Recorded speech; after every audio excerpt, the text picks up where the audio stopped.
Berita menarik hari ini di asoka.com, Kamis 18 November. Baiklah, kita mulakan berita menarik hari ini dengan perkembangan COVID-19 di Sabah, di mana satu kluster baharu COVID-19 dilaporkan di daerah Ranau membabitkan jangkitan dalam institusi pendidikan hari ini. Kluster Kemburongo itu dikesan dalam kalangan pelajar dan warden asrama di Sekolah Menengah Kebangsaan SMK Kemburongo.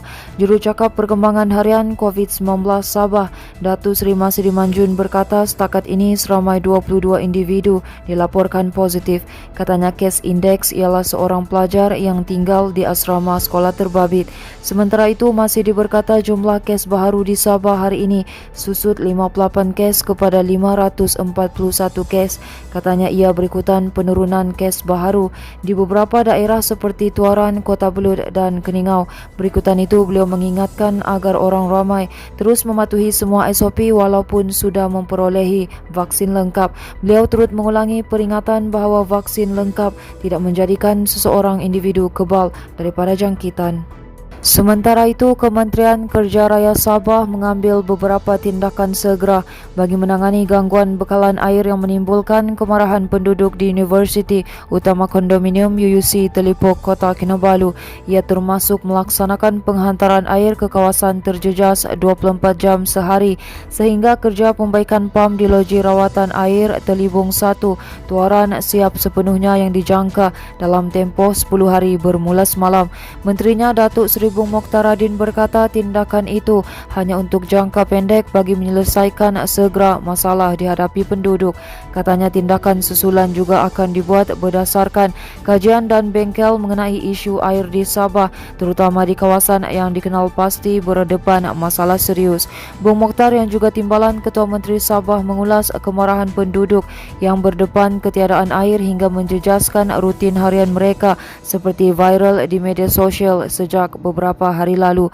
Penghantaran bekalan air ke kawasan perumahan terjejas sudah dilaksanakan sejak 6 November lalu, namun kekerapan penghantaran sebelum ini dilihat tidak dapat menampung keperluan pengguna.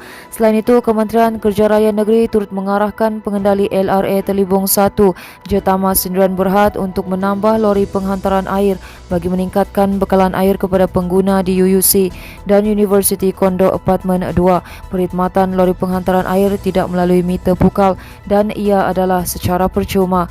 Pada masa yang sama, pihak kementerian turut mengarahkan Jabatan Air Negeri Sabah untuk memaklumkan status semasa bekalan air di kawasan yang terjejas kepada Kementerian Kerja Raya Negeri. Sementara itu, pihak pengurusan perumahan turut memohon supaya penggunaan lori tangki untuk penghantar bekalan diteruskan, menambah pam dan hos untuk mengepam air ke tangki simpanan, mencadangkan kepada JANS untuk membuat diversion bekalan air 10 jam sehari dan memperkemaskan perkhidmatan K-Line JANS. Bung Mokhtar berkata beliau akan membentangkan kertas cadangan kepada Kabinet Negeri mengenai usaha mengatasi masalah air di Sabah dalam masa terdekat. Manakala Lembaga Pelancongan Sabah bekerjasama dengan Lembaga Kebudayaan Negeri Sabah LKNS untuk mencari strategi baharu bagi mempromosikan pelancongan berasaskan budaya khususnya di luar bandar. Pengerusi STB Datuk Johnston Bangkuai berkata pelancongan berasaskan budaya boleh membantu merancangkan sektor pelancongan di negeri ini jika dipasarkan secara efektif. LKNS yang diketuai pengerusinya Datuk Titing Putang sebelum ini mengadakan pertemuan dengan Johnston untuk membincangkan promosi pelancongan kebudayaan. Dalam perjumpaan itu, LKNS antara lain membangkitkan keperluan untuk mempromosikan pusat kebudayaan Murut di Tenom. Titing berkata kawasan pedalaman mempunyai banyak tarikan pelancongan terutama dari segi budaya, tetapi promosinya kurang mendapat sambutan. Beliau turut bersetuju betapa pentingnya kerjasama bagi mewujudkan pakej pelancongan berasaskan budaya yang lebih berkesan bersama-sama dengan Eko Agro Pelancongan di Tenom dan Keningau. Beliau menambah LKNS juga bekerjasama dengan masyarakat Tionghoa di kedua-dua daerah itu untuk membantu mempromosikan budaya mereka. Berita seterusnya, seorang wanita didakwa di Mahkamah Magistrate di sini hari ini terhadap tuduhan mengaibkan kehormatan seorang anggota polis di sekatan Jalan Raya SJR 1 Jun lalu. Tertuduh Wawa atau nama sebenarnya Nur Jawahir Ismail, 34, bagaimanapun mengaku tidak bersalah selepas pertuduhan dibacakan di hadapan Magistrate Stephanie Sharon Abbey. Mengikut kertas pertuduhan, kejadian dilaporkan berlaku pada jam 5.30 petang dalam sekatan jalan di Jalan Kepayan, Kota Kinabalu. Wawa didakwa mengikut Seksyen 509 Kanun Keseksaan yang memperuntukkan hukuman maksimum penjara 5 tahun atau denda atau kedua-duanya jika sabit kesalahan. Mahkamah membenarkan Wawa diikat jamin RM2,000 dengan 2 penjamin tempatan bagi kedua-dua pertuduhan dan menetapkan 9 Disember depan untuk sebutan semula kes.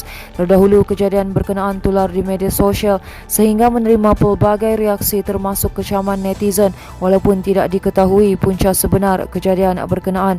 Wawa kemudiannya ditahan polis pada 17 Jun lalu sebelum direman selama 2 hari bagi membantu siasatan lanjut.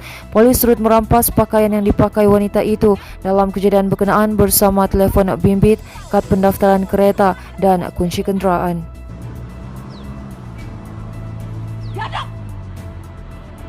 Baiklah, ini merupakan berita terakhir dari kami, di mana Kementerian Perdagangan Dalam Negeri dan Hal Ehwal Pengguna Sabah menyita 5,567 helai pakaian sukan pelbagai jenama terkenal yang disyaki tiruan. Semua pakaian sukan yang dianggarkan bernilai RM273,880 itu dirampas dalam serbuan di sebuah premis perniagaan di Keningau semalam. Pengarah KPDN HEP Sabah, Georgie Abbas, berkata tindakan serbuan dan rampasan dijalankan mengikut Akta Cap Dagangan 2019.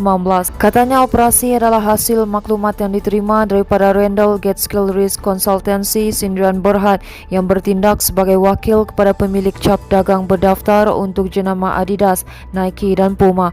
Georgie berkata pemilik premis perniagaan disyaki melakukan kesalahan mengikut Akta Cap Dagangan 2019 dan kes ini akan disiasat mengikut Seksyen 102/1/C Akta Cap Dagangan 2019 kerana mempunyai barang-barang dengan cap dagangan yang dipakaikan dengan salah. Sehubungan itu, Georgie berkata kementerian ini akan terus menguatkuasakan undang-undang mengikut Akta Cap Dagangan 2019.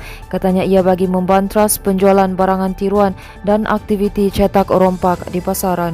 Baiklah, itu sahaja yang dapat kami kongsikan setakat ini. Teruskan bersama kami untuk mendapatkan berita komprehensif hanya di diasoka.com.